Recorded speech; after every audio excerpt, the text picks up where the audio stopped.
नमस्कार दोस्तों, स्वागत है आपकी नई ऊर्जा और उमंग के साथ। जो मुस्कुरा रहा है उसे दर्द ने पाला होगा, जो मुस्कुरा रहा है उसे दर्द ने पाला होगा, जो चल रहा है उसके पाँव में छाला होगा। बिना संघर्ष इंसान चमक नहीं सकता, बिना जले कोई दिया उजाला नहीं कर सकता, उजाला नहीं कर सकता, उजाला नहीं कर सकता।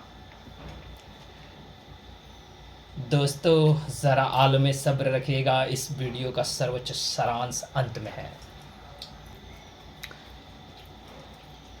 जुलाई 2023 प्रोजेक्ट रेल का संबंध गुणवत्तापूर्ण शिक्षा योजना किस राज्य के द्वारा शुरू किया गया है? तो इसका सही आंसर है ए, झारखंड द्वारा। उत्तर प्रदेश में रानी लक्ष्मीबाई बांध परियोजना किस नदी पे निर्मित है? तो इसका सही आंसर है ए, बेतवा नदी पे।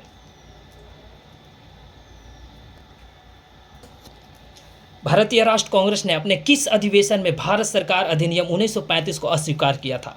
तो इसका सही आंसर है बी, लखनऊ अधिवेशन 1936 में, जिसकी अध्यक्षता जवाहरलाल नेहरू द्वारा किया गया था। अल्पसंख्यकों के हित में की सुरक्षा पर किस अनुच्छेद में विचार किया गया है? तो इसका सही आंसर है ए, अनुच्छेद 29 में। अब इसी से जुड़े हुए कुछ महत्वपूर्ण तथ्यों को ध्यान देते हैं। अनुच्छेद 19 में वाक्य और अभिव्यक्ति की स्वतंत्रता, अनुच्छेद 17 में अस्पष्टता का अंत अर्थात छुआछूत से अंत, अनुच्छेद 14 में है समानता का अधिकार। और इससे जुड़े हुए कुछ महत्वपूर्ण तथ्यों पर ध्यान देते हैं। संस्कृति और शिक्षा संबंधी अधिकार, जिसके अंतर्गत दो अनुच्छेद आते हैं, अनुच्छेद 29, अनुच्छेद 30। अनुच्छेद 29 में अल्पसंख्यक वर्गों के हितों का संरक्षण का वर्णन है। अनुच्छेद 30 में शिक्षा संस्थाओं की स्थापना, प्रशासन, अल्पसंख्यक के वर्गों का अधिकार है। और मूल अधिकार भाग 3 में अनुच्छेद 1235 तक का वर्णन मिला है। निम्नलिखित घटनाओं पर विचार कीजिए तथा उन्हें काल कर्मा अनुसार व्यवस्थित कीजिए। तो इस पे हम लोग देखते हैं। दांडी यात्रा यह हुआ था 12 मार्च 1930 को स्टार्ट। पूना समझौता 24 सितंबर 1932 को हुआ था। गांधी इरविन समझौता 5 मार्च 1931 को हुआ था। सांप्रदायिक घोषणा 16 अगस्त 1932 को हुआ था। अब ऑप्शन में देखते हैं। तो इसमें पहला आंसर है हमारा 1930 पे ध्यान देते हैं। 1930 किसमें? इसमें है और इसमें है। दूसरे आते हैं 1931 वाले पे, ऑप्शन नंबर ये डी। अब हमें देखते हैं। अब उसके बाद आते हैं ऑप्शन नंबर 16 अगस्त 1932 को, अर्थात option number D correct answer है। गांधी जी को सबसे पहले राष्ट्रपिता किसने कहा था? तो इसका आंसर है बी, सुभाष चंद्र बोस द्वारा। निम्नलिखित में से कौन सा सही कूट नहीं है? तो इसका सही आंसर है डी, गोरखपुर परमाणु ऊर्जा परियोजना, जो कि हरियाणा में है। हरियाणा में है। उत्तर प्रदेश में है नरौरा। और ये सारी योजनाएं सही हैं। अब इससे जुड़े हुए कुछ महत्वपूर्ण तथ्य पे ध्यान देते हैं। चुटका परमाणु ऊर्जा परियोजना, जो कि मध्य प्रदेश में है। कुडनकुलम और कलपकम परमाणु ऊर्जा परियोजना तमिलनाडु में है। प्रकार के प्रश्न को करने के लिए हमें थोड़ी सी जानकारी बहुत ही आवश्यक है। हम लोग 49 को इस प्रकार व्यवस्थित कर सकते हैं। करनी में 49 को हम लोग लिख सकते हैं, करनी में 7 × 7 बराबर हमारा मिलेगा 7।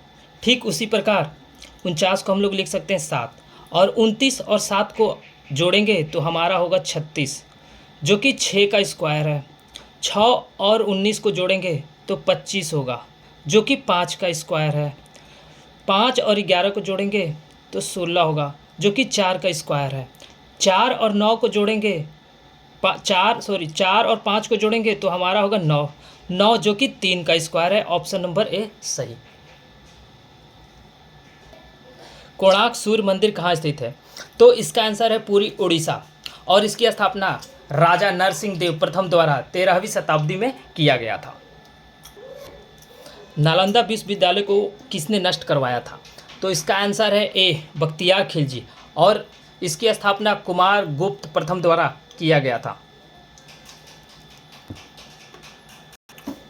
अंतर्राष्ट्रीय मानव अधिकार दिवस कब मनाया जाता है? तो इसका सही आंसर है 10 दिसंबर को। और इससे जुड़े हुए कुछ महत्वपूर्ण तथ्य: 1 दिसंबर को मनाया जाता है एड्स दिवस, 2 दिसंबर को कंप्यूटर साक्षरता दिवस, 3 दिसंबर को दिव्यांग दिवस। और इससे जुड़े हुए कुछ महत्वपूर्ण तथ्यों पर ध्यान देते हैं दोस्तों, इसका आप स्क्रीनशॉट ले सकते हैं। आए थे हरिभजन को ओटन लागे कपास, लोकायुक्ति का सही अर्थ होगा ऑप्शन नंबर बी, वांछित कार्य को छोड़कर अन्य कार्यों में लग जाना।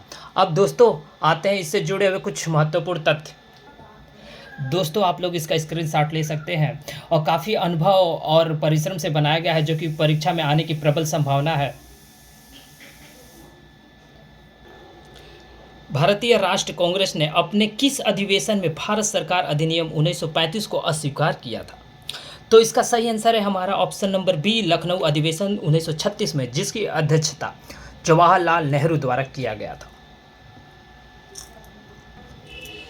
यदि सिस्टर का कूट में 2, 1, 2, 3, 4, 5 हो तथा ARC का 6, 5, 8 हो तो ARREST का कूट क्या होगा?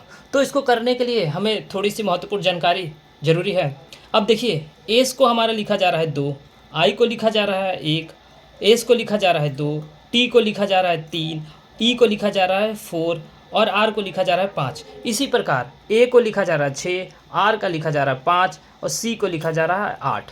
अब देखते हैं ए को हमारा क्या लिखा जा रहा है, तो ए को हमें लिखा जा रहा है 6। अब हम यहाँ पे लिख देंगे 6।